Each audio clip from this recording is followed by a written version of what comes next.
안녕하세요. 그린빌 가족 여러분. 오늘 수요일 아침 4월의 마지막 날입니다. 4월 한 달 동안도 주님의 사람으로 살아내셔서 참으로 감사하고 또 그 믿음과 순종의 발걸음마다 하나님의 넘치는 은혜와 축복이 함께 하시기를 간절히 기원합니다. 자, 오늘 저희는 누가복음 5장 우리 4절에서 7절의 말씀으로 함께 오늘 이 아침을 시작하도록 하겠습니다. 누가복음 5장 4절에서 7절의 말씀. 말씀을 마치시고 시몬에게 이르시되 깊은 데로 가서 그물을 내려 고기를 잡으라. 시몬이 대답하여 이르되 선생님 우리들이 밤이 새도록 수고하였으되 잡은 것이 없지만은 말씀에 의지하여 내가 그물을 내리리이다 하고 그렇게 하니 고기를 잡은 것이 심이 많아 그물이 찢어지는지라. 이에 다른 배에 있는 동무들에게 손짓하여 와서 도와달라 하니 그들이 와서 두 배의 채움에 잠기게 되었더라. 아멘. 네, 우리 어제부터 묵상하고 있는 누가복음 5장의 첫 장면의 이 시간적인 배경은 이른 아침입니다.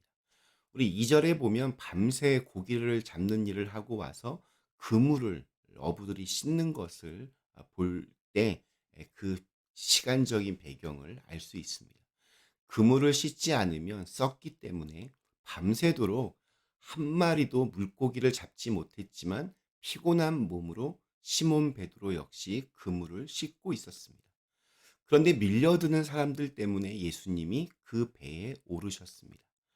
저는 이 장면이 마치 예수님의 관심은 무리가 아니라 시몬 한 사람이라고 그렇게 말해주는 것 같았습니다. 그런데 뜬금없이 예수님께서 시몬 베드로에게 깊은 데로 가서 그물을 내리라고 말씀하십니다. 이에 대한 시몬의 대답이 걸작입니다. 우리 5절 말씀, 시몬이 대답하여 이르되 선생님 우리들이 밤이 새도록 수고하였으되 잡은 것이 없지만은 말씀에 의지하여 내가 그물을 내리리이다 하고, 시몬은 밤새도록 물고기를 잡으려고 열심히 일했지만 아무 소득이 없었기 때문에 큰 허탈함과 피곤함을 느끼고 있었을 것입니다.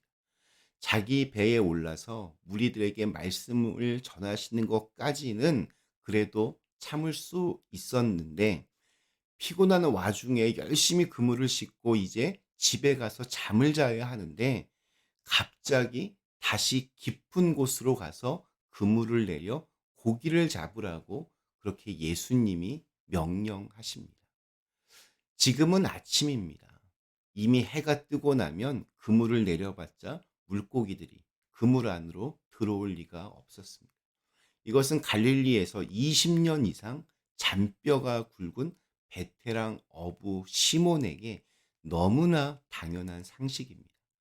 피곤한 몸을 간신히 이끌고 깊은 곳까지 가봤자 물고기가 걸려들 리가 없는 그러한 시간입니다. 그런데도 예수님은 그에게 깊은 데로 가서 그물을 내리라고 명령하십니다. 내 경험과 상식 안에서 이게 말이 좀 안 되는 것 같지만 그래도 그것을 하는 것이 순종입니다. 내 경험과 상식을 벗어나는 일이라고 해도 이것이 주님의 말씀이기 때문에 순종하는 것입니다. 내 생각에는 말이 안 되고 내 생각에는 그렇게 하면 큰일 난다. 이런 게 아니라 비록 내 상식과 경험에는 맞지 않아도 주님께서 원하신다면 한번 해보겠습니다. 이렇게 하는 것이 순종임을 이 시몬 베드로를 통해서 배우게 됩니다. 예수님은 사역을 시작하시기 전까지 목수 일을 하셨습니다. 목수가, 그러니까 전직 목수가 현직 어부에게 물고기 잡는 것에 대해서 이래라 저래라 할 수 있습니까? 전문가는 자신의 전문 분야에서만큼은 누구에게도 지고 싶어야 하지 않습니다. 제가 목사인데 만약에 평생 교회에 한 번도 와본 적이 없는 분이 저에게 와서 설교는 그렇게 하는 게 아니에요. 설교는 이렇게 이렇게 해야 합니다. 어쩌고 저쩌고 하면 제가 속으로 그것이 얼마나 웃기겠습니까? 아주 웃기는 일입니다.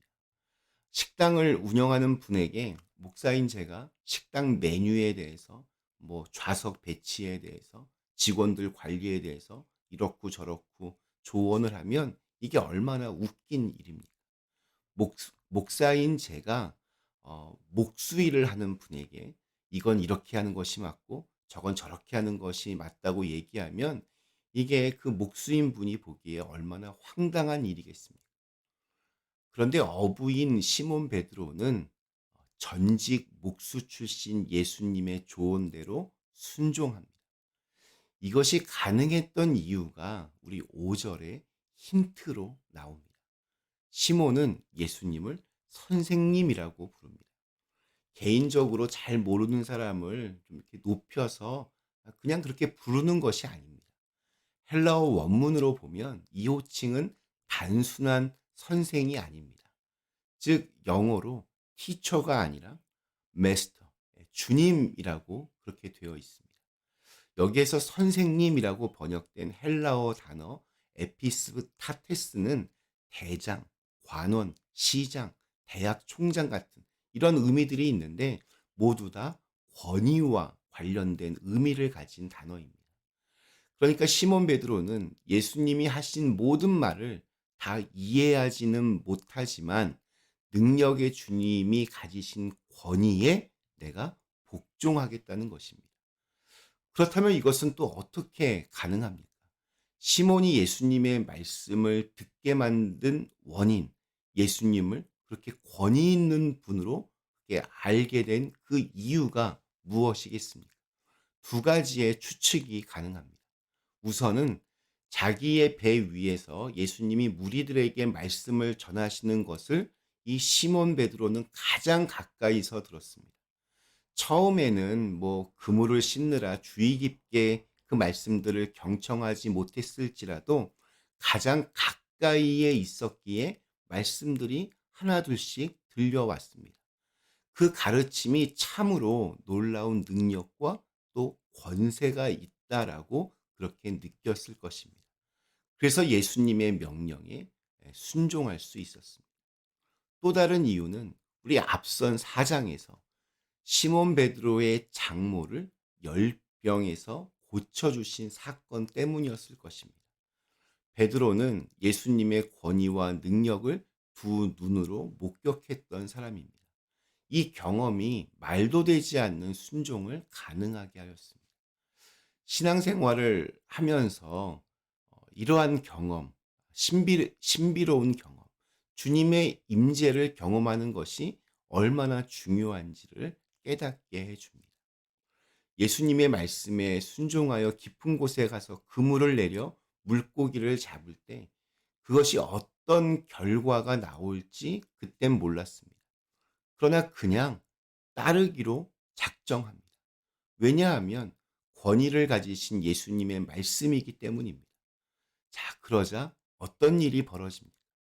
자기 배뿐만이 아니라 친구의 배까지도 가득 채울 만큼의 어마어마한 물고기를 잡게 되었습니다. 시몬이 예수님을 신뢰해서 순종하니까 상상하지 못한 엄청난 결과를 얻게 된 것입니다. 주님의 능력을 체험하는 것은 사실 우리가 믿음으로 그것들을 반응할 때 그때 가능합니다. 우리가 믿음으로 반응할 때 그것이 시작됩니다. 하나님은 우리에게 항상 기적을 베풀어 주기를 원하십니다. 그러나 우리가 믿음으로 반응하지 않기 때문에, 그래서 순종하지 않기 때문에 그 능력을 체험하지 못합니다. 오늘 우리에게 주신 하루 하나님의 기적의 통로로, 사랑의 통로로, 말씀의 통로로 쓰임 받을 수 있도록 그렇게 순종으로 반응할 수 있는 사람이 되시기를 간절히 기원합니다. 잠시 함께 기도하겠습니다. 거룩하신 하나님, 주님의 말씀에 순종하는 사람이 되게 하여 주시옵소서. 예수님이 어떤 분이신지를 우리의 삶을 통해서 경험하고 그것을 믿어서 그 순종을 통하여 하나님의 놀라운 기적을 볼 수 있게 하여 주시옵소서. 예수님의 이름으로 간절히 기도드리옵나이다. 아멘.